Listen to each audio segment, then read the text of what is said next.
시청자 여러분 안녕하셨습니까? 지난 한 주 동안에도 열심히 수행하셨겠죠.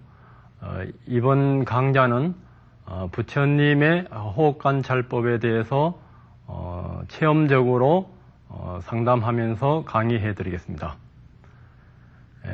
부처님이 보리수 나무 밑에서 사선정에 들어서 천안통, 숙명통으로 전생내생을 보시고 12연기로 깨달음을 얻으실 때, 그때에도 마지막 니까야 주소서에 보게 되면은 호흡으로 사선정에 들어갔다는 기록이 있습니다. 그리고 자마한경이나 쌍유타 니까야에 보게 되면은 부처님은 깨닫고 나서도 그러니까 하한거 때 안한 존재한테 나한테 하루에 공양을 올릴 때 말고는, 그리고 포살이라고 보름마다 한 번씩 하는 포살의 이제 계율에 대한 것이라든지 반성하는 것이 있습니다. 그것을 제외하고는 내한테 오지 말고 너의 스승은 어떻게 수행하는가를 물으면은 호흡이 길면 긴 줄 알고 짧으면 짧은 줄 알고 몸 전체를 알면서 호흡을 하고 몸의 그 행을 깔아앉히면서 호흡을 하고, 감각이 기쁠 때는 기쁜 줄 알고 행복감을 느낄 때는 행복감을 느끼면서, 또 마음의 행 수상을 깔아앉히면서 호흡을 하고, 또 마음의 상태를 알아차리면서 호흡을 하고, 마음을 해탈하면서 이제 법의 관찰을 하면서 법의 관찰에서 또 정멸에 드는 그런 아나파나사티, 그렇게 호흡을 관찰을 한다고 전하라. 그러니까 부처님이 되고 나셔서도 한 것 때는 호흡을 통하여 몸이라든지 감각이라든지 마음이라든지 법을 관찰하시는 수행을 하셨던 것을 우리는 니까야라든지 아한경, 자바한경에서 찾아볼 수가 있습니다.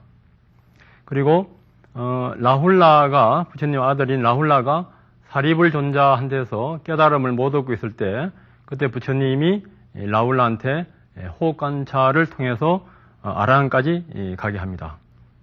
그리고 42장경이라든지 이런 데 보게 되면은 어떤 비구한테 사람의 목숨은 어디 있느냐 이렇게 물었을 때, 사람의 목숨은 며칠 사이에 있습니다. 이렇게 했을 때 너는 도를 모른다.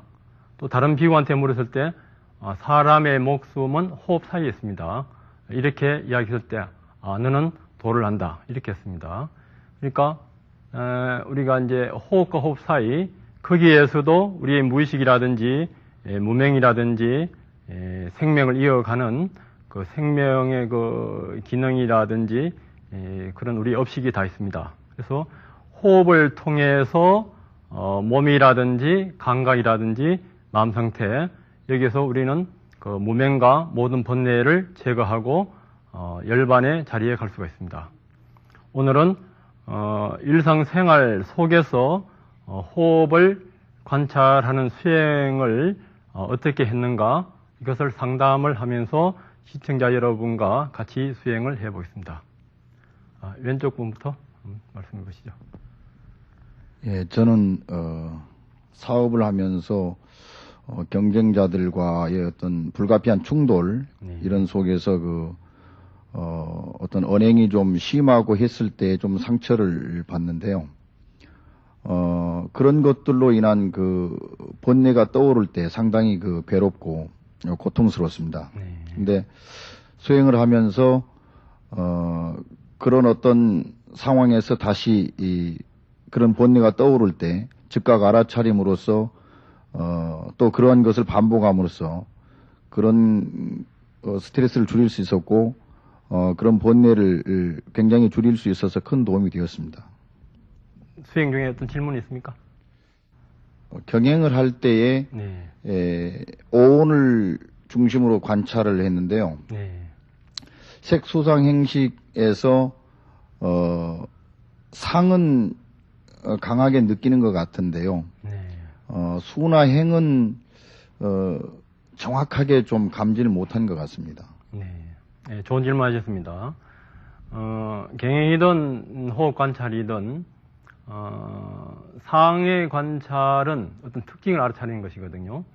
어떤 지수화풍에서 뜨겁다, 차갑다, 아니면 감각을 바로 인식하는 것, 그것이 이제 상이고요.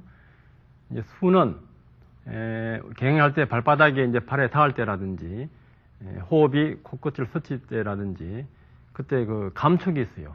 부딪히면 촉감에서 좋다, 싫다, 중간이다, 고 하는 느낌이 일어납니다. 그것이 이제 수를 관찰하는 것이고, 그 감각을 바로 인식하는 것이 상이고, 좋은 것은 자기도 모르게 무의식에서 더 취하려 하고, 싫은 것은 거부하는 거, 행. 그리고 그 사이사이를 이어가는 것도 그 행입니다. 우선 그렇게 관찰하시면 되겠습니다. 네. 그 다음 분요. 수행 중에는 제가 경행 시에 특히 네. 예, 지수화풍 4대에 대한 느낌이 단기적으로 올 때가 있고 또 복합적으로 올 때가 있습니다. 네. 지수화풍. 그 혼재됐을 때는 어떻게 관찰해야 되는지 그걸 질문하고 싶습니다. 네. 처음엔 지수화풍의 12가지 느낌을 하나하나 관찰하기도 어려운데, 수행이 깊어지면은 한꺼번에 여러 생멸하는 것이 느껴질 때가 있습니다. 배 관찰도 그렇고요.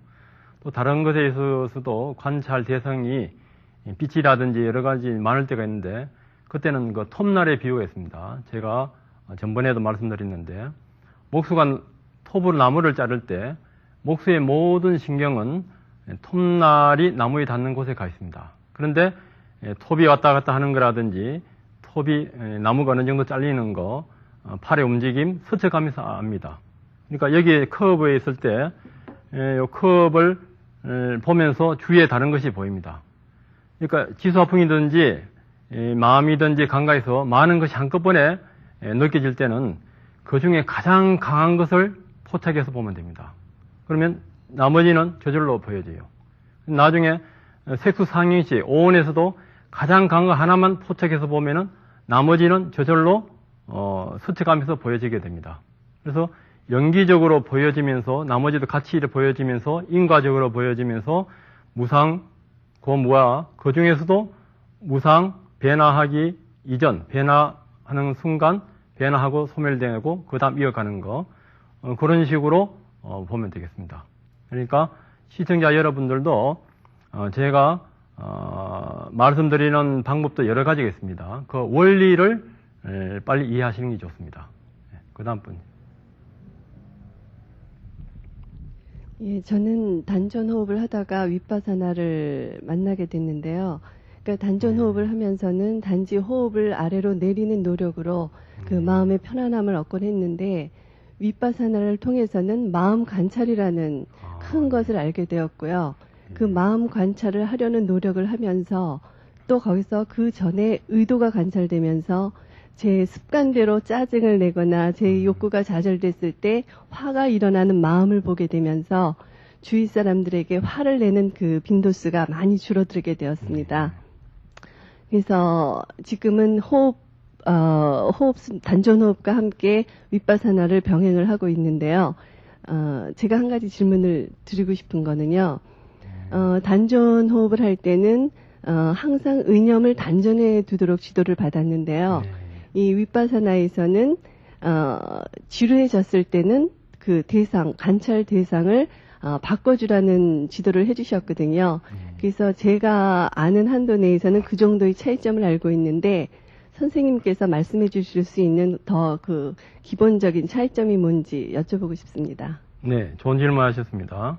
지금 현재 우리나라에 단전 호흡을 하시는 분들이 한 100만 명이 된다는데, 그것이 이제 명상적으로, 참선적으로 어떻게 연결되는가, 그것이 하나의 과제라고 할 수가 있습니다. 좋은 비유가 있는데요. 그 소를 몰고 가는 백정이 소를 잡을 때, 나는 소를 몰고 간다. 나는 소를 잡는다.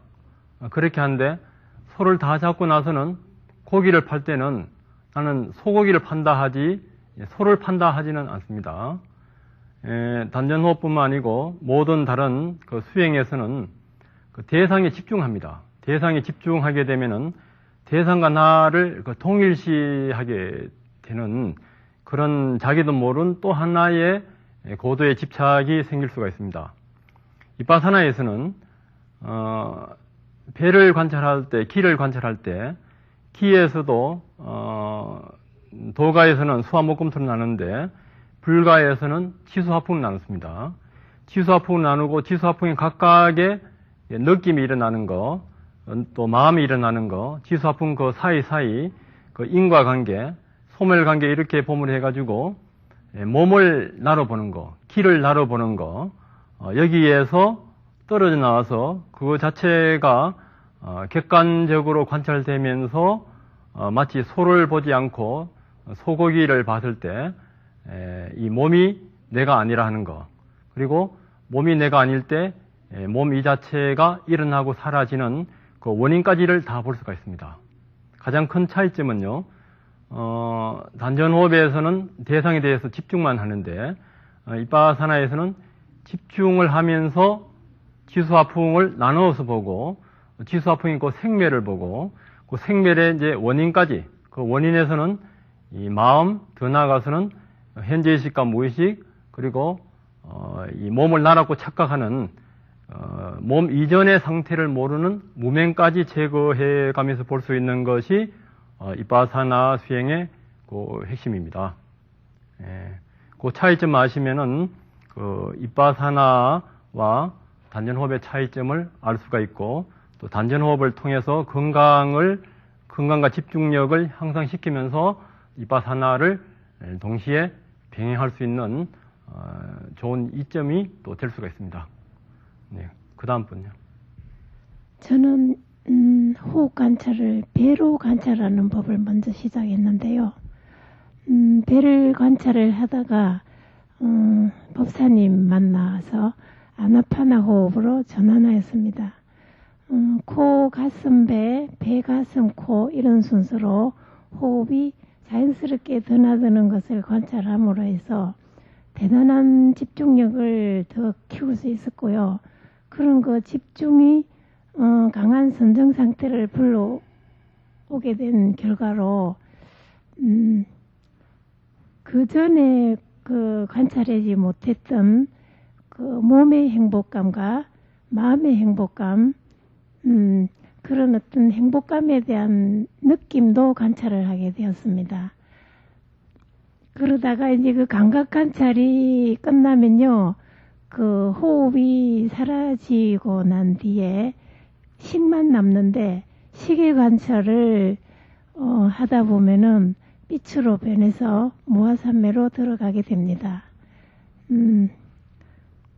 그 무아산매에서 나와서 그 아는 마음으로 계속 관찰을 하면 이 몸과 마음을 다시 또 관찰하게 됩니다. 그 무아산매 들 때 선생님 어떻게 더 자세히 관찰할 수 있는지 좀 답을 좀 주시면 감사하겠습니다. 이 컵에 있는 물이 여러분 많습니까? 적습니까? 많다고 생각하시는 분 손 들어보세요. 적다고 생각하시는 분.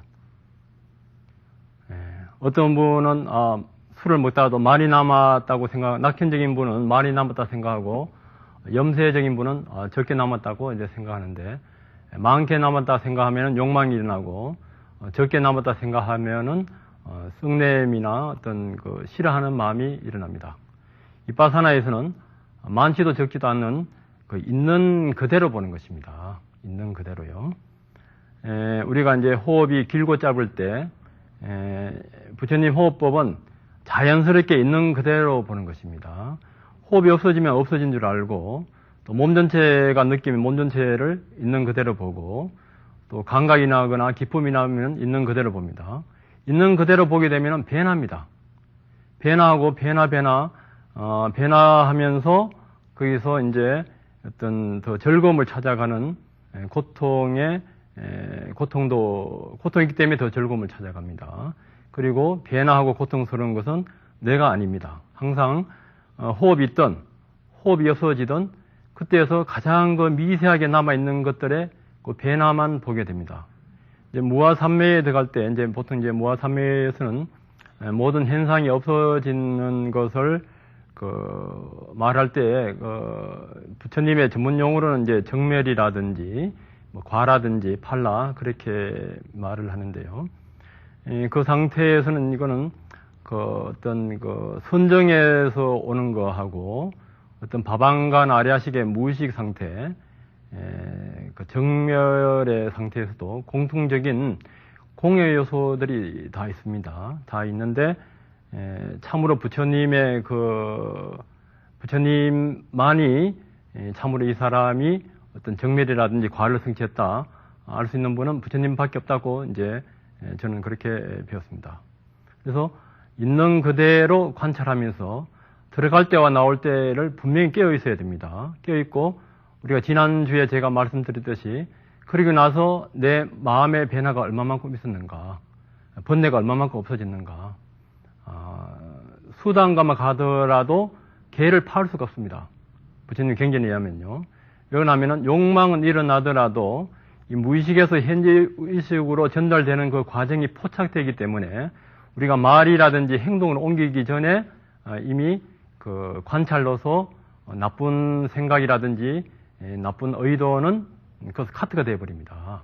그래서 우리가 깨어났을 때 내한테 지금 번뇌가 얼마만큼 남았는가, 강력적인 욕망은 있는가, 썩냄은 있는가, 교만심은 있는가, 마음은 불안정한가, 뭔가 원하는 것이 남아있는가, 이것으로 우리가 진단할 수밖에 없습니다. 그것만으로도 우리 자신을 진솔하고 냉철하게 본다면은 우리 자신의 수행이 얼마만큼 됐는가, 얼마만큼 남한테 자비를 베풀 수 있는가, 그것이 수행의 척도입니다. 그리고 있는 그대로, 호흡이 없으면 없어진 대로, 아는 마음만 있을 때 아는 마음, 거기에서도 미세한 흐름의 변화를 보고 그마저도 없어질 때 없어지는 것도 있는 그대로 깨어있는 마음으로, 또 깨어있는 마음으로 아주 예리하게 관찰을 해야 됩니다.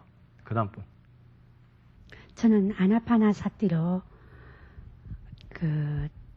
처음 호흡을 관찰했습니다.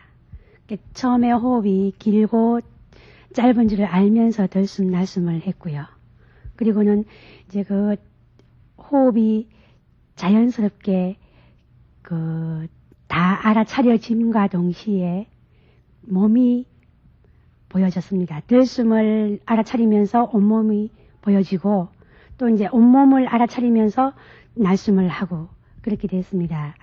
그리고 이제 호흡이 점점 더 깊어지면서 몸이 고요해짐을 알아차리고 숨을 들이마시고 몸이 고요해짐을 알아차리면서 숨을 내쉬고 그렇게 이제 호흡을 하는 가운데서 이 몸이 저는 저절로 고요해지는 것인 줄 알았는데 조금 보다 보니까 불현듯 이건 아니고 다른 어떤 현상이 나타났습니다.